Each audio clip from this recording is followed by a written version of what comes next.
Zdravím vás, moji milí priaznivci. Dňa 12. mája 2025 o 18. hodine 56. minúte stredoevropského času nastane spln.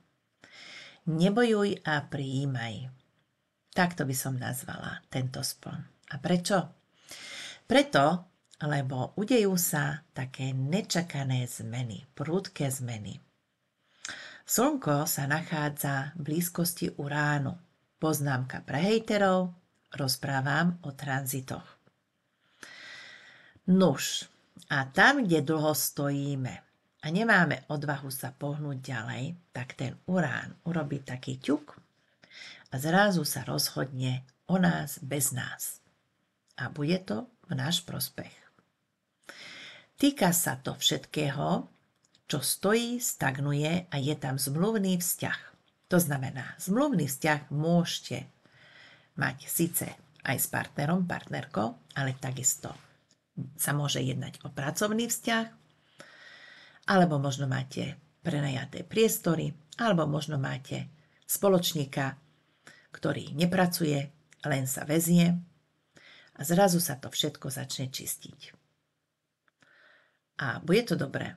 Preto, lebo možno máte prenajaté priestory a vám sa nedarí a ste v očakávaní, že teraz sa to zlomí, teraz to bude dobre. Nie, vy potrebujete urobiť určitú zmenu a keď neurobíte, tak ten Urán to za vás urobí, všetko sa ukončí, vy môžete začať odpiky a to nové už bude prospešné. Preto, lebo tá energia už je taká rozprúdená. A takto je to v každej jednej sfére nášho života. Preto netreba bojovať, ale tie zmeny pochopiť tak, že je tu nová príležitosť, nové začiatky a treba z toho vyťažiť maximum pre seba. Môžete mať čierne myšlienky, alebo nespracované emócie, ako je frustrácia, hnev, pocit krivdy, bude sa vyplavovať na povrch. Nikdy sa neporovnávajte s druhými.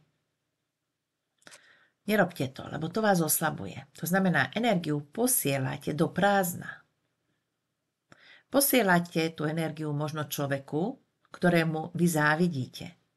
Že prečo on má a vy nemáte. Preto nechoďte proti sebe. Vždy sa zaoberajte so sebou. Čo môžete urobiť vy preto, aby ste sa cítili lepšie? Aby ste sa uzdravili?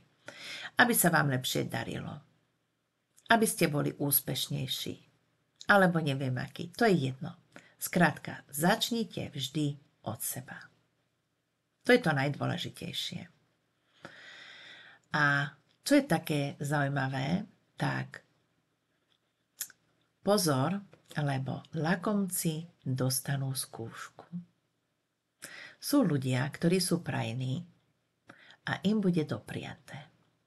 Ale práve tí, ktorí sú lakomí ešte aj na seba, tým pádom lakomí sú aj na druhých a tam tiež tá energia stojí, môžu doplatiť finančne. To znamená, podpíšu nevýhodnú zmluvu alebo utrpia finančnú stratu. Preto doprajte a bude vám dopriaté.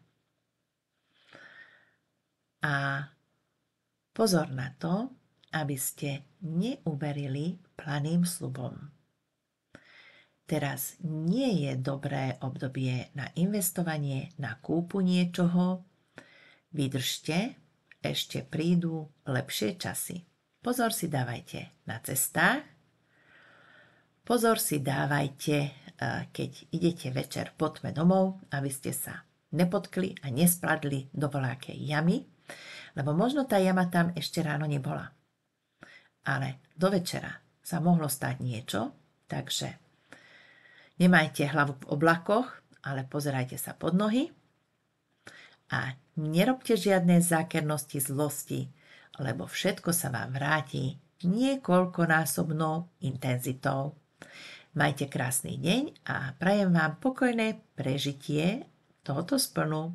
Majte krásny deň ešte raz. Ahojte.